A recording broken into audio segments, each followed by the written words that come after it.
أعوذ بالله من الشيطان الرجيم بسم الله الرحمن الرحيم الحمد لله رب العالمين والصلاة والسلام على رسول الله مولانا محمد مصطفى وعلى آل صحبه وسلم مدد يا الله مدد يا رسول الله مدد يا إبري الله أما بعد. Ceci étant dit, euh, du coup on se retrouve pour ce second cours sur les voyages d'Ibn Battuta, rahimahullah. La semaine dernière, on avait vu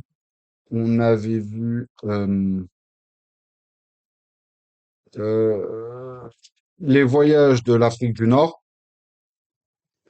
à l'Égypte. Et donc là, on va commencer sur ces témoignages sur la Syrie. Bismillah.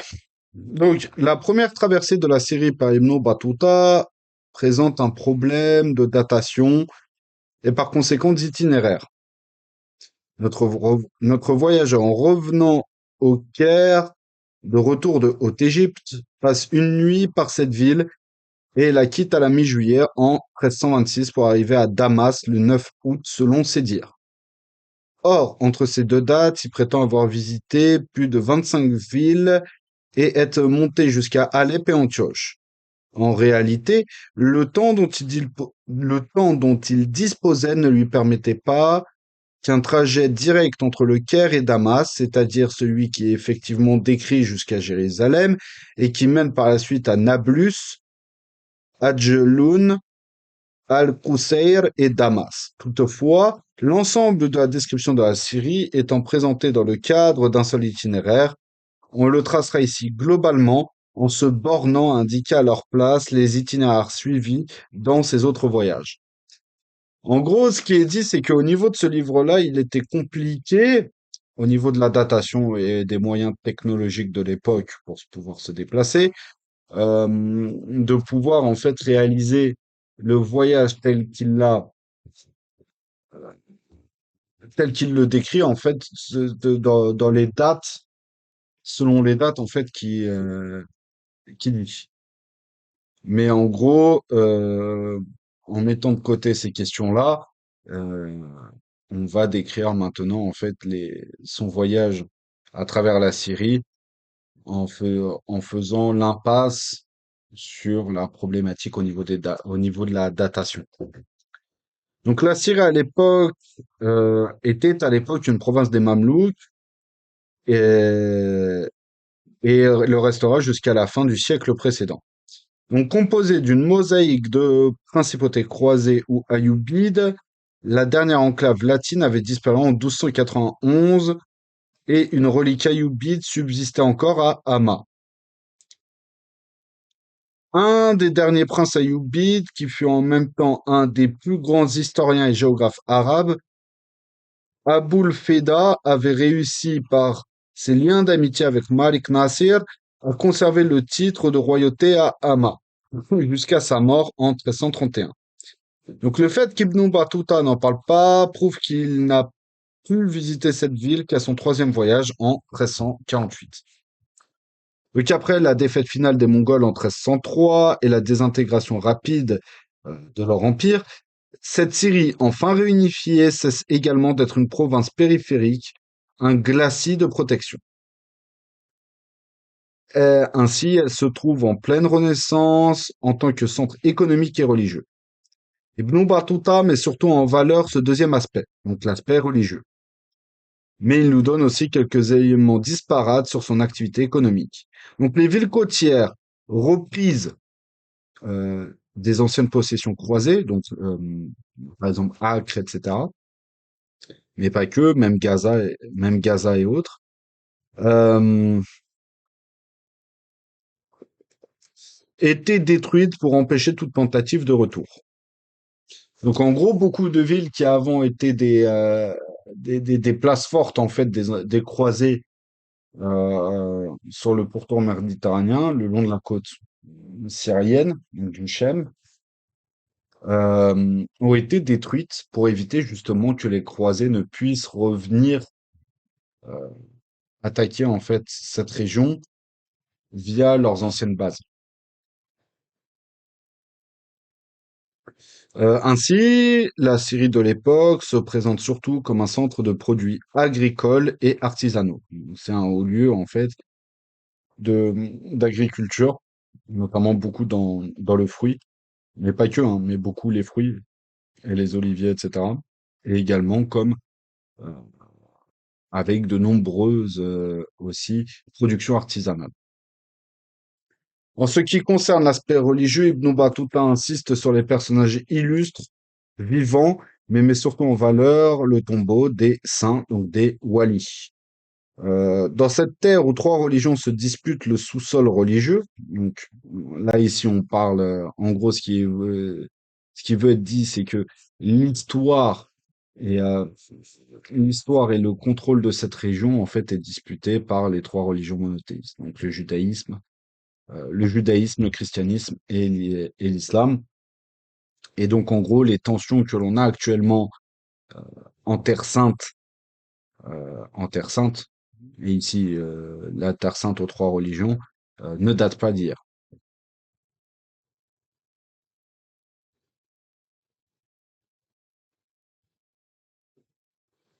Donc cet intérêt possède une double signification. La première est la récupération des hauts lieux de culte séculaires au profit de l'islam, dont le cas le plus illustre est celui du Masjid al-Aqsa, c'est-à-dire la mosquée la plus éloignée, euh, lieu d'arrivée du voyage nocturne du prophète alayhi salatu wassalam, et qui se superpose, en fait, qui est construite au même endroit que le temple de Souleyman. Ceci explique en fait justement beaucoup de tensions entre justement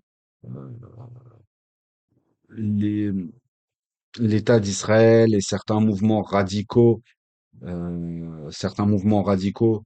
parmi les Juifs sionistes en Terre Sainte avec l'islam. D'ailleurs, il y a non récupération mais appropriation des personnages au nom de la dernière et de la plus véridique des religions, comme la mosquée qui s'élève sur les tombeaux de certains patriarches. Donc ici, il faut sous-entendre prophètes qui sont enterrés à Jérusalem. Donc Ibrahim, Ishaq, Jacob, par exemple dans la ville de Hébron, alayhim salam. Mais aussi les traditions musulmanes côtoient parfois celles des chrétiens, avec lesquels s'entretient un dédain, sinon mutuel, du moins officiel. Donc, en gros, un dédain, chacun chez soi, on se calcule pas. On cherche à Bethléem le tronc du palmier qui a servi à l'enfantement de Mariam, radiallahu anha, comme cela est décrit dans le Coran. À Jérusalem, on se moque du Saint-Sépulcre, puisque Isa alayhi salam n'est pas mort et ressuscité, mais est directement monté au ciel. À Damas, on montre par contre la tour sur laquelle il va descendre le jour du jugement dernier. Enfin, en tout cas, dans les derniers temps de la terre. Donc souvent, les sédiments multiples se superposent, comme pour le temple de Jupiter, Damascène, qui devint la cathédrale byzantine et ensuite la grande mosquée de Damas. En gros, c'est ce qui aujourd'hui est la grande mosquée de Damas, ça a été au préalable au moment de l'occupation de l'Empire romain, était un temple de Jupiter, donc l'équivalent de Zeus, enfin le nom romain de Zeus. Par la suite, ce bâtiment a été converti en cathédrale à l'époque où le l'Empire romain s'est christianisé et que petit à petit, c'est devenu l'Empire byzantin. Et par la suite, par la suite, à l'époque où l'Empire romain devint chrétien, cet ancien temple de Jupiter devint une cathédrale. Et suite aux conquêtes musulmanes, euh, au 7e siècle, courant 7e siècle, cette ancienne cathédrale qui, dans un premier temps, était partagée entre chrétiens et musulmans. Chacun avait sa moitié. Une moitié était chrétienne, l'autre moitié était musulmane. Mais par la suite, les gouverneurs à l'époque des Omeyyades, en fait, ont racheté la part chrétienne dans le but de la transformer définitivement en grande mosquée. Donc c'est ça qui est la grande mosquée de Damas.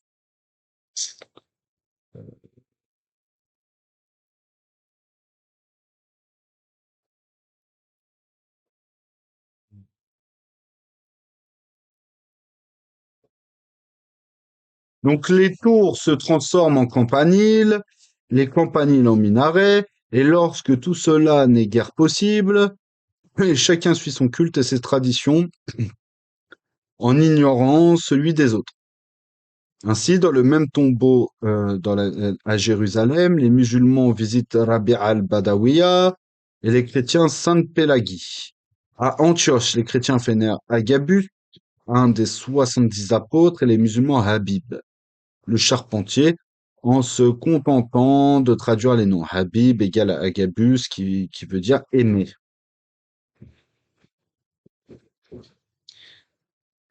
La deuxième signification est liée à la conquête et la reconquête de la Syrie et de la Palestine. Il est intéressant de constater qu'une grande partie des saints tombeaux mentionnés par Ibn Battuta n'apparaissent que tardivement dans les descriptions et notamment après la reconquête islamique. Bien qu'il s'agisse de personnages du début de l'islam. Un grand nombre de descriptions qu'on possède sur ces contrées depuis le XIe siècle nous permet de le constater. Comme si le besoin de resacraliser cette terre souillée par la conquête croisée avait fait naître ces tombeaux, preuve de la permanence de l'islam et de ses droits imprescriptibles sur ces terres. À cela, il faut évidemment ajouter l'intérêt croissant, quasi animiste, de l'islam pour les tombeaux des saints. Intérêt condamné par les puristes du hanbalisme et le wahhabisme actuel de l'Arabie saoudite. Pour ce qui est des Hanabila, la question elle est beaucoup plus complexe que ça, mais on ne va pas rentrer dans des détails de fait et de divergence entre les écoles ici. Mais le fait, évidemment, dans ce commentaire, de dire euh,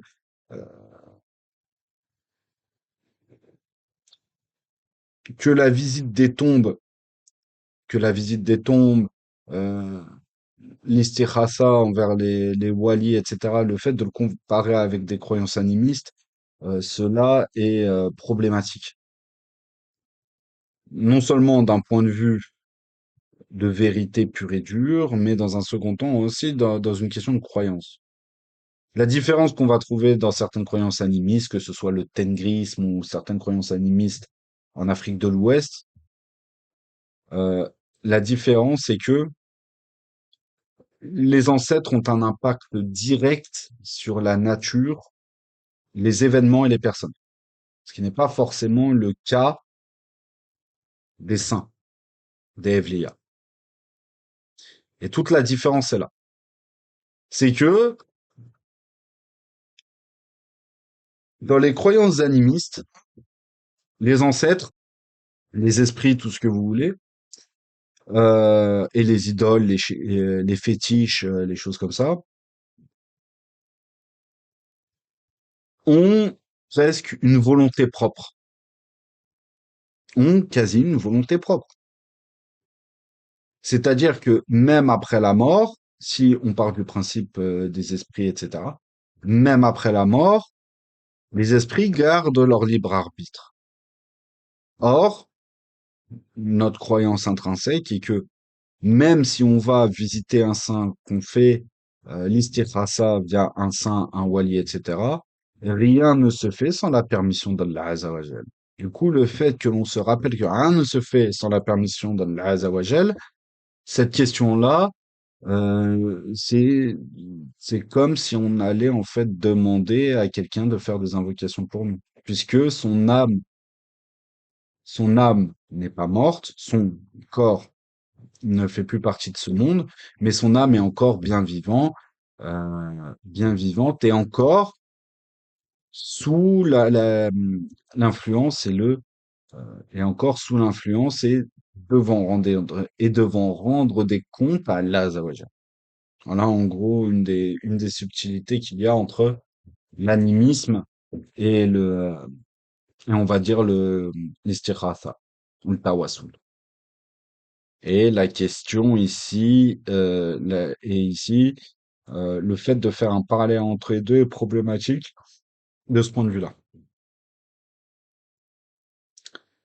Le parcours d'Ibn Battuta en Syrie, attends, comprend deux temps forts, la ville de Jérusalem et Damas, visités lors de son premier voyage, c'est-à-dire le voyage de 1326, dont l'importance découle aussi bien des témoignages apportés que des éléments religieux que notre voyageur inscrit à son actif. Damas, où il va rester 3 semaines, est chargé des réminiscences des compagnons du prophète, alayhi salatu wassalam, dont la plupart ont participé à la conquête de la Syrie. Ibn Battuta cite 13 tombes. Il ne fait que reprendre, mais ne fait que reprendre Ibn Jubair, qui les mentionne pour la plupart pour la première fois en 1184. Toutefois, les auteurs postérieurs reprendront l'énumération, l'emplacement de certaines tombes et encore, en gros, les gens viennent encore rendre hommage, faire des invocations sur certains maqams aujourd'hui. Donc à Damas, on peut retrouver également concentré des, réf- des références à certains prophètes, revus et corrigés, à certains prophètes cités dans la Bible et dont l'histoire authentique nous a été retransmise par le Coran. Mais avant tout, Ibn Battuta consacre le temps passé dans cette ville à obtenir des diplômes qui vont servir à sa réputation. C'est-à-dire qu'il va continuer son apprentissage religieux et obtenir des ijazas et des isnad en fait dans certaines matières. Il réussit ainsi sa performance d'en obtenir 16 en 3 semaines. Il s'agit apparemment bon, comme on vient de le voir, d'Ijaza, attestant qu'il a suivi des conférences de savants mentionnés, mais attestant qu'il a suivi les cours des savants mentionnés. Donc en gros, les hijaza, c'est une autorisation à enseigner et comme quoi il a validé cette matière et cet enseignement, et également, et très souvent, en tout cas selon la méthode traditionnelle, une hijaza est accompagnée en fait aussi d'une transmission, donc de l'isnad. Donc parmi les cours qu'il a validés, on peut citer en exemple l'exégèse de Sahih Bukhari, euh,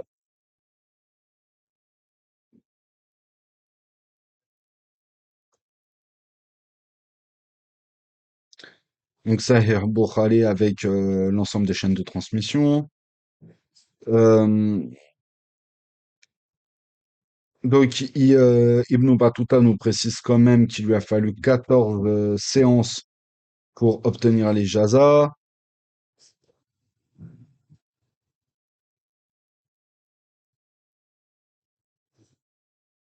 Et quand l'ensemble en fait des professeurs qu'il a cités en fait dans son ijaza sont décédés entre 1326 et 1348. Donc la 1348 étant l'année de son deuxième passage par la Syrie. Et vu que la majorité des savants auprès de qui il a validé ces ijazas sont morts en fait entre ces 2 années-là, on peut par contre affirmer que euh, ces ijazas, donc cette certification, cette validation, date bien de son premier séjour en Syrie, c'est-à-dire en 1326. Donc si Damas consacre donc le début officiel de sa carrière de alim, Jérusalem inaugure sa carrière de euh, mystique, donc de personne qui prend une voie de purification spirituelle.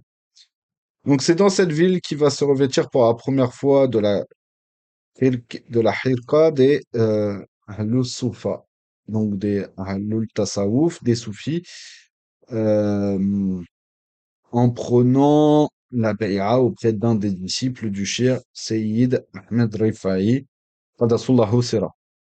On connaît par ailleurs l'existence à l'époque d'une Zawiya Rifa'i à Jérusalem.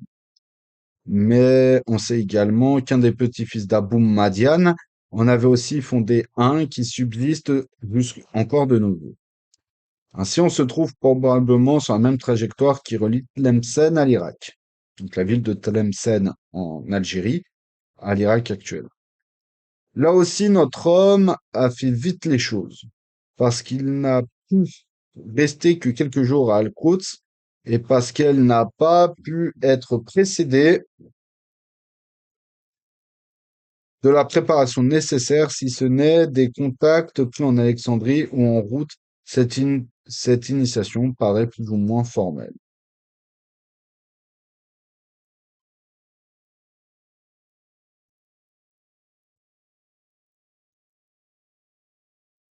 Donc, entre Jérusalem et Damas, le chemin tel qu'il est décrit est aussi parsemé de zaouïas.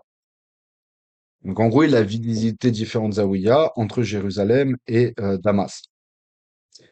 Comme celle des Lazikiya qu'Ibn Battuta présente comme constituant le but de son voyage dans cette ville, donc celle de Damas. Et ce, bien qu'il ne l'ait visité en fait qu'en 1332 lorsqu'il était pour son embarquement vers l'Asie mineure. Donc la plupart de ces zaouïas avoisinent les tombeaux de walis réels ou imaginaires. Euh, bon, ça, Allahu Alem pour le côté imaginaire. Donc l'un des personnages est Ibrahim ibn Hazam, placé par la tradition parmi les premiers walis, donc des premiers saints de l'islam, et considéré comme l'un des ancêtres du tasawwuf tel qu'il est codifié aujourd'hui. Euh, beaucoup de légendes qui ont été transmises de ce wali seraient d'origine bouddhiste, à la Warlem, mais il était considéré comme le roi de la ville de Balkh dans l'antique dans l'antique Bactre en Afghanistan. Il personnifie la légende bien connue du prince qui abandonne son trône et ses biens pour devenir ascète, trait qu'on retrouve également dans la légende byzantine de Barlam et Josaphat, elle aussi d'inspiration bouddhiste soi-disant. En ce qui concerne un autre tombeau, c'est celui du calife Omar II. Ibn Battuta précise qu'il ne possède pas de zawiya à cause de la population environnante, majoritairement chiite. Cela dénote l'orthodoxie du soufisme de l'époque par opposition à celui des siècles suivants, durant lesquels les courants mystiques euh, auraient eu tendance à s'incliner vers le chiisme. Après, faudrait qu'il précise en fait ce qu'ils veulent dire par là. Donc, dans sa description de la Syrie, on aura ainsi un premier contact avec les Chiites. Même si ces rencontres ne datent pas de son premier voyage, Ibn Battuta se montre toujours aussi choqué. Il les rencontre dans l'arrière-pays de Tyr, c'est-à-dire dans le Liban du Sud actuel. Donc on voit que le Sud-Liban est une région quasi historiquement chiite, en fait. C'est pour ça que l'influence du Hezbollah aujourd'hui dans le Sud-Liban est aussi grande, puisque c'est une région historiquement chiite. Et dans le Liban contemporain, euh, chaque communauté religieuse et ethnique, en fait, est liée à un parti politique. Et pour les Chiites, le parti politique de référence est le Hezbollah. Et le Hezbollah est un parti qui est à la fois politique et militaire. Donc, c'était la branche militaire considérée comme une organisation terroriste, et le bras armé du parti politique Hezbollah qui siège au Parlement libanais.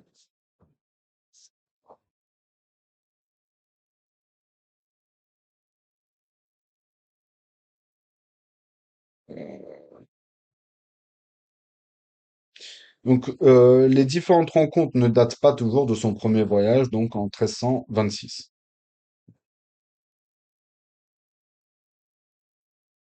Ibn Battuta se montre toujours aussi choqué. Il le rencontre dans la pays de Tyr, c'est-à-dire dans le sud du Liban actuel, qui demeure une région chiite.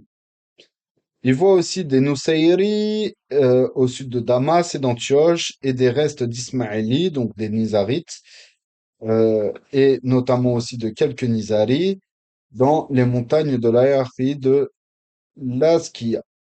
Ces derniers furent organisés au début du XIIe siècle par les Ismaélis d'Alamout. Mais en 1126, à l'époque de l'expansion croisée, l'Atabeg de Damas leur céda la forteresse de Banias sur la frontière avec les croisés et les reconnut officiellement. Donc cette alliance ne dura pas longtemps, comme on l'a vu la dernière fois. Des émeutes anti-ismaélies à Damas anéantirent la communauté de cette ville. Les Ismaélis se rendirent alors Banias aux Francs et se retirèrent plus au nord pour occuper entre 1132 et 1133 Kadmous et en 1140-1141 Masyaf, ville également citée par Ibn Battuta. Ils continuèrent à diriger pendant cette époque par des délégués envoyés d'Alamout, donc les chiites Al-Jebel, dont le plus célèbre Rashid ad-Din Sinan, qui vécut de 1162 à 1192, et celui qui fut connu comme euh, Hassan al-Sabah, donc le vieux de la montagne. En 1200, en 1260, ils unirent encore une fois leurs efforts à ceux d'autres musulmans pour chasser les croisés. Mais une fois le danger éloigné, les sultans mamelouks se retournèrent contre eux et en 1273, Baybars avait fini par conquérir toutes leurs forteresses. Au siècle suivant, ils seraient devenus, si on en croit Ibn Battuta, des agents secrets de Malik Nasir et continuaient à vivre à l'est de Hama, en conflit très régulier avec les Nusayri. On en comptait près de 6000 en 1933 contre plus de 200 000 Nusayri. Donc ces derniers habitent encore de nos jours les endroits où Ibn Battuta les a rencontrés et ils ont constitué le noyau de l'État alawite formé par la France dans le cadre de son mandat syrien en 1920. Donc ça, c'est un commentaire, c'est le clan alaoui qui a dirigé la Syrie pendant très longtemps, donc depuis 1920, et dont parmi parmi quelques-uns de ses représentants les plus notables sont Bachar al-Assad et son père Hafez, et sont des descendants de ces Nizari, donc de ces Nizari, donc des Hashishides.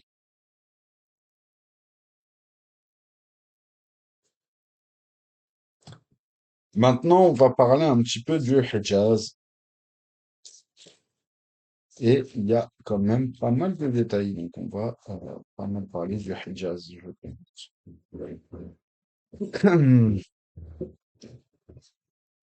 Donc, Ibn Battuta serait parti de Damas le 1er septembre 1326 avec la caravane du pèlerinage, sûrement le Hajj. Ibn Battuta atteint l'objectif de son premier voyage, les lieux saints du Hijaz, c'est-à-dire Mecca et Madine. La visite de la seconde ne fait pas partie du pèlerinage, mais elle a son importance notamment pour un savant maliki comme Ibn Battuta, puisque cette école puise sa doctrine dans la pratique de la communauté des gens de Médine, et que cette ville renferme le tombeau de son fondateur, c'est-à-dire l'imam Malik, rahimahullah. Même Médine est aussi et avant tout la ville du prophète Mohammed, alayhi salatu wassalam, donc son maqam, son tombeau, sa mosquée, et la plupart des souvenirs de sa vie sont réunis. Or, au-delà, en pénétrant par l'intermédiaire des rites du pèlerinage dans la mosquée du Haram, donc l'espace sacré de la Mecque, on pénètre en quelque sorte dans l'islam, euh, dans l'islam précédant la révélation de, euh, de Sayyiduna Mohammed Mustafa alayhi salatu wassalam. Donc là, ici, Il fait référence à Ibrahim, l'ami de Dieu, et, euh, et à Allah Azzawajal lui-même. Donc Ibrahim alayhi salam. Ce qui constitue en réalité un ensemble de lieux et de pratiques anté-islamiques récupérées, détournées et intégrées à l'islam par Sayyiduna Muhammad Mustafa alayhi salatu wassalam, sous l'aspect d'éléments exceptionnels, de lieux et d'actes uniques dans la vie d'un musulman. Après, pour ceux qui auraient vu la rediffusion du cours sur sur la Kaaba et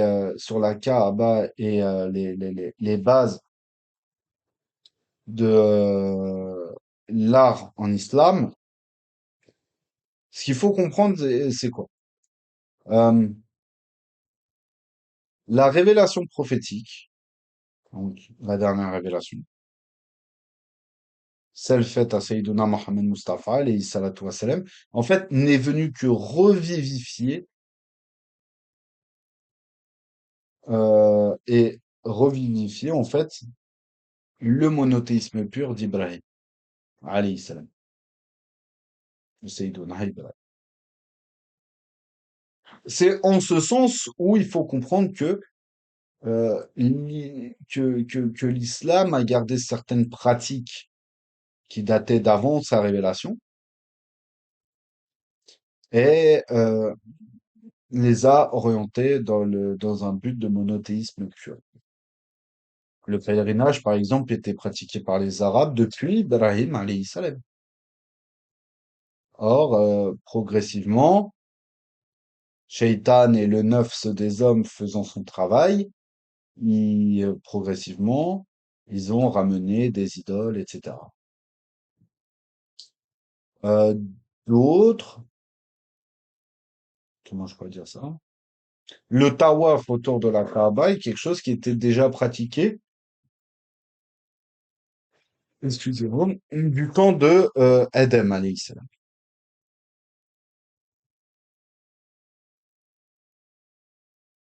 Donc,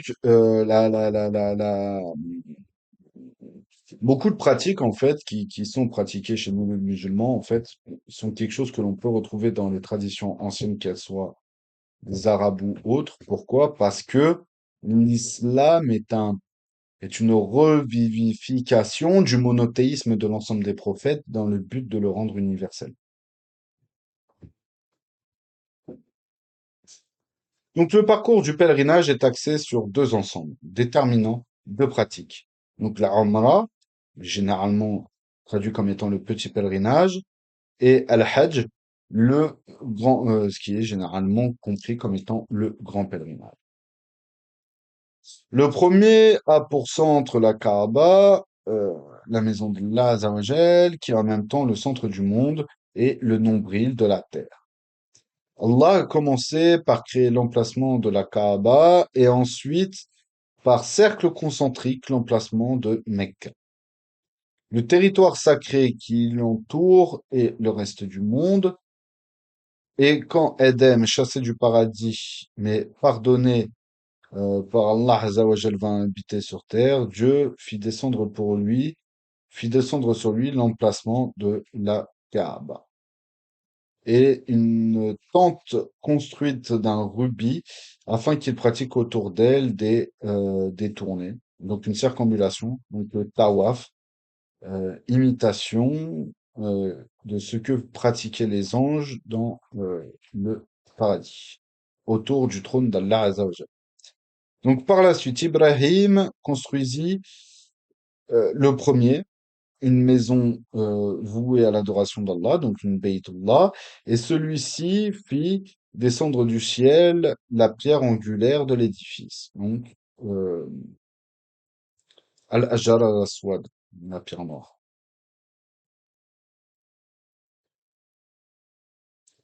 euh, qui à l'origine était blanche, mais qui se noircit progressivement euh, dû au péché des hommes.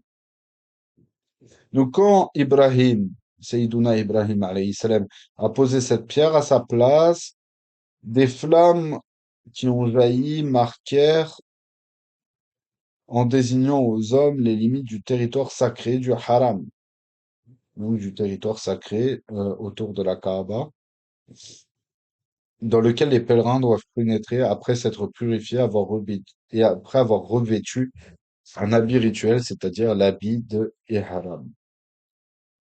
Quant à la pierre noire, le saint des saints de tout l'édifice, elle est appelée la main droite d'Allah sur terre. C'est l'ange qui a été chargé de veiller sur Adam, alayhi salam, au paradis, qui fut transformé en pierre et qui témoignera le jour du jugement dernier sur toute sa descendance. En passant de la cosmogonie à la préhistoire islamique, on retrouve la Kaaba comme une des constructions contenant des images de divinités pré-islamiques, y compris celle de Mariam, radiallahu anha, avec Sayyiduna Isa, alayhi salam, comme on l'avait vu dans notre cours d'hier. Le prophète Sayyiduna Mohammed Mustafa, alayhi salatu wassalam, conservant en fait ce tableau alors qu'il ordonna de détruire le reste des idoles et des toiles. Mais comme on l'avait vu hier, il couvrit ce tableau d'un tissu.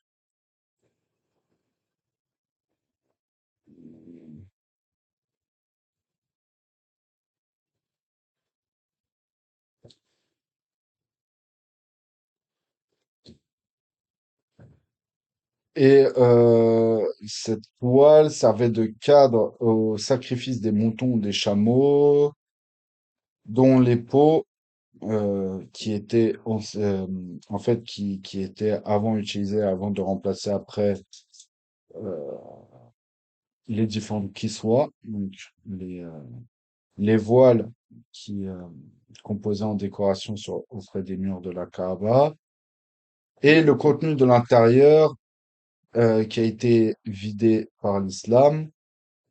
Donc, c'est-à-dire que avant que la conquête de la Mecque, la Kaaba était remplie d'idoles, de toutes sortes de toiles et de bien d'autres choses, a été vidée avec la conquête de la Mecque.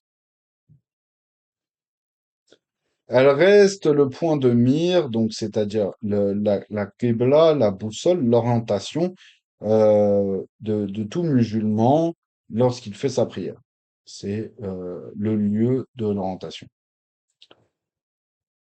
Et le magnétisme sacré s'accroît avec la diminution de la distance pour s'arrêter devant ces murs extérieurs. C'est-à-dire que au plus on est près, on est proche de, du Masjid al-Haram et notamment de la Kaaba, au plus on est euh, spirituellement parlant et naturellement parlant attiré par elle.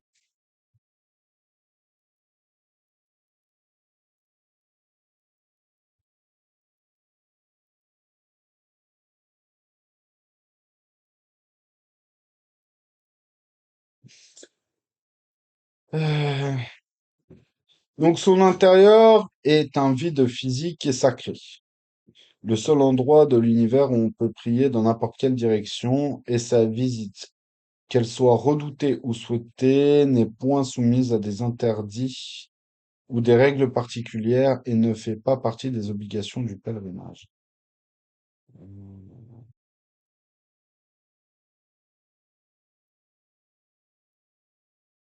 Ah, il parle de le fait de rentrer à l'intérieur l'intérieur en fait de la Kaaba.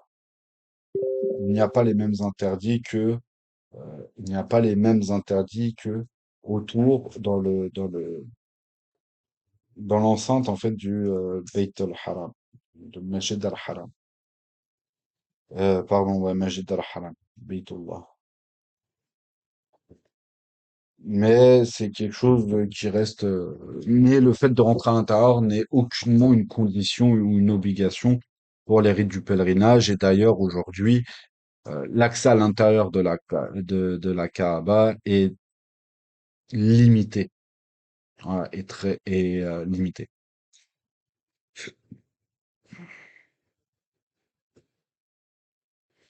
À la construction de la Kaaba par Sayyiduna Ibrahim alayhi salam, dans ce lieu prédestiné s'attache le sacrifice de son fils. Ici, Ismaïl, le fils de Hajar, est substitué Isaac, le fils de Sarah. Euh, donc en gros, le sacrifice d'un des deux fils de Ismaïl. En fait, dans la Bible, on met en avant la lignée de Ishaq, donc les Banu Israël et les chrétiens sont de la lignée de Ishaq, alayhi salam. Et donc, dans la Bible, la Torah, etc., c'est Ishaq qui est mentionné comme étant le fils qui devait être sacrifié par Sayyiduna Ibrahim alayhi salam avant d'être remplacé par un mouton, alors que dans le Coran, on nous met en avant que c'était son fils Ismaïl alayhi salam. Donc l'abandon de Hajar avec son fils en ces lieux, c'est-à-dire dans ce qui deviendra par la suite la Mecque, et sa quête désespérée de trouver de l'eau donneront naissance à un des rites essentiels du pèlerinage, donc le fait de faire l'aller-retour entre le mont Safa et le mont Marwa, et également permis de découvrir la source de l'eau de Zemzem. La suite est est plus rationnelle. Ismaïl, marié à la fille d'un chef d'une tribu arabe, donc on parle ici à, à une tribu cartanide, donc arabiyun arabe, donc les Arabes de sang pur, entre guillemets, donc de la tribu des Jurhum, euh, qui transférera la propriété, parce que d'un point de vue symbolique, la propriété de la source de la source de Zemzem appartenait à Hajar et son fils, donc Ismaïl alayhi salam. Et il donna en héritage à son épouse euh, la propriété en fait de la source de Zemzem, et elle pouvait et lui donner le droit de l'utiliser comme elle le souhaitait, à condition qu'il distribuait cette eau sacrée aux pèlerins qui venaient se recueillir auprès de la Kaaba et du Masjid al-Haram.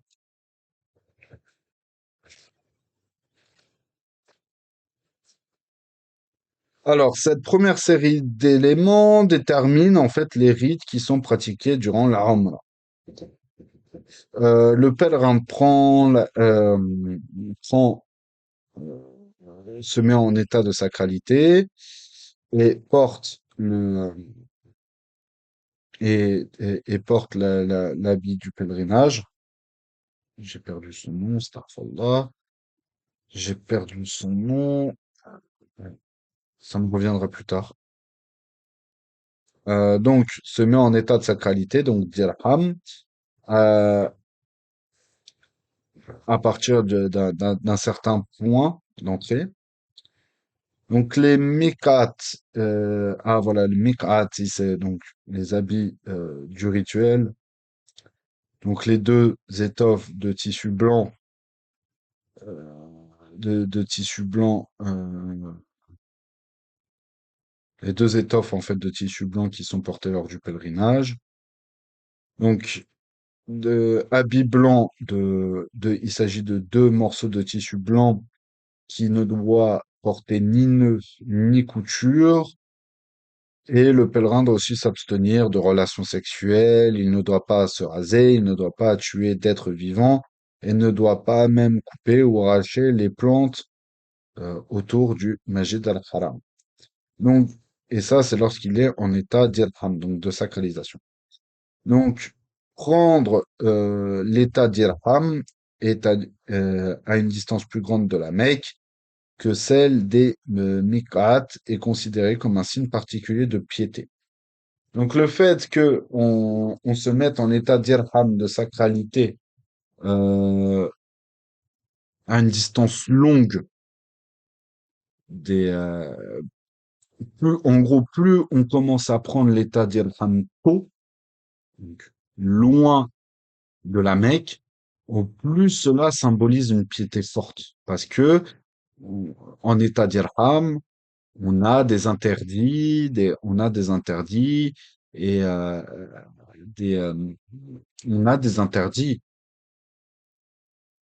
parce qu'on est en état de sacralité. Et ces interdits-là, au plus on les prend loin de la Mecque, au plus,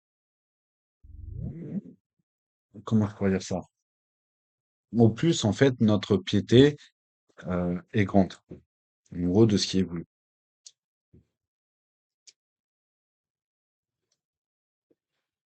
Ibn Battuta ne manque pas d'en faire la démonstration. Donc, une fois qu'Ibn Battuta mis l'intention de l'ihram et revêtit son habit de pèlerin, il annonce son intention d'accomplir la Umrah.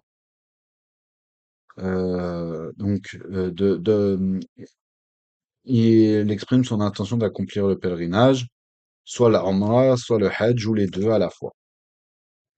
Je crois, si je dis pas de bêtises, je suis pas maliki, mais je crois que chez les Malikis, tu peux mettre la double intention du Hajj et du pèlerinage, je crois. Mais je veux pas dire de bêtises. Je veux pas dire de bêtises, je sais pas. Donc, cette déclaration d'intention qui pose, cette intention qui pose le pèlerinage, c'est-à-dire qui commence le pèlerinage comme un acte délibéré. Donc, on revient à la parole du prophète Mohammed Mustafa alayhi salatu wassalam, qui dit dans le sens, les actes ne valent que par leurs intentions.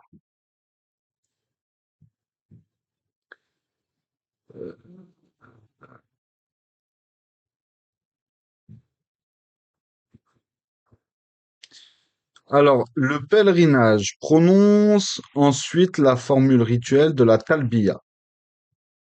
Donc, la talbiya, c'est labbaik Allahumma rabb, labbaik, etc.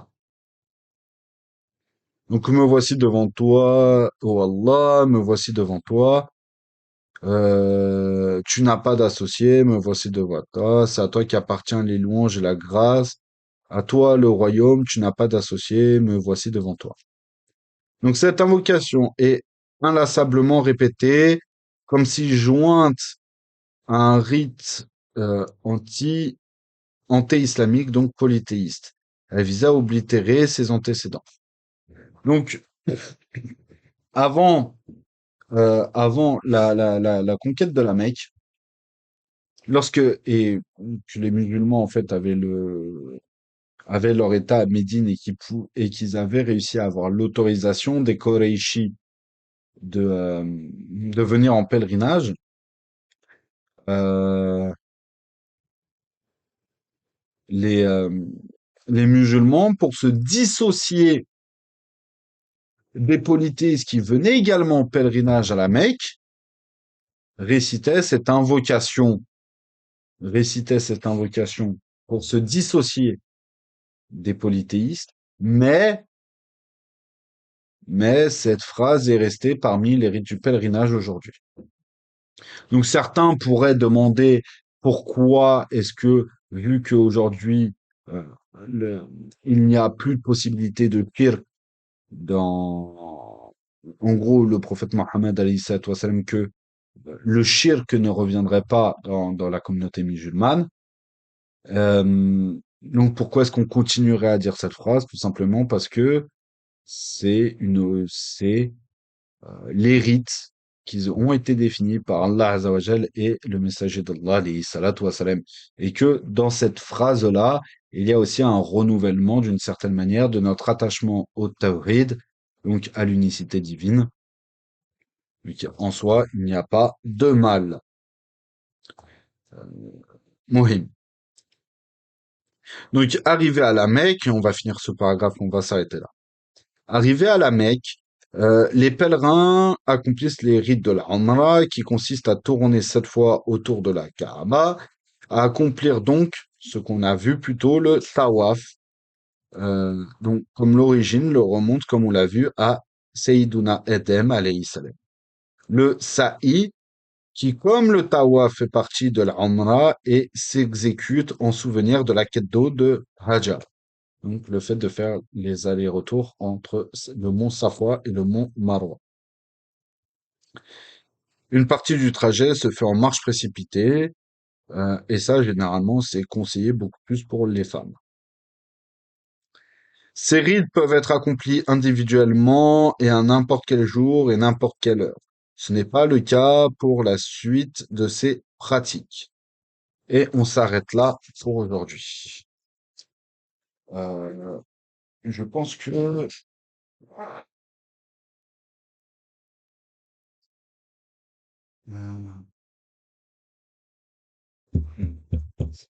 la semaine prochaine, avant de reprendre, on fera un peu une petite parenthèse où on va présenter les rites du pèlerinage selon le madhab hanafi, puisque je suis le madhab hanafi. Donc la semaine prochaine, on fera une petite introduction.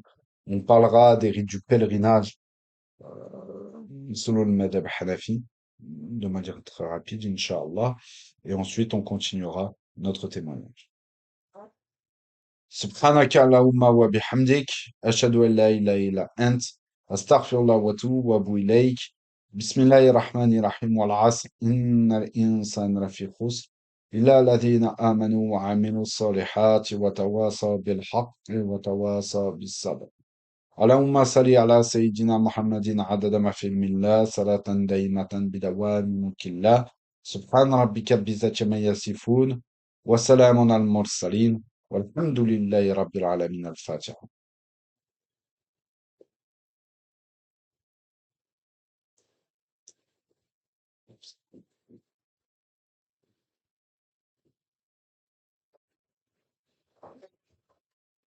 السلام عليكم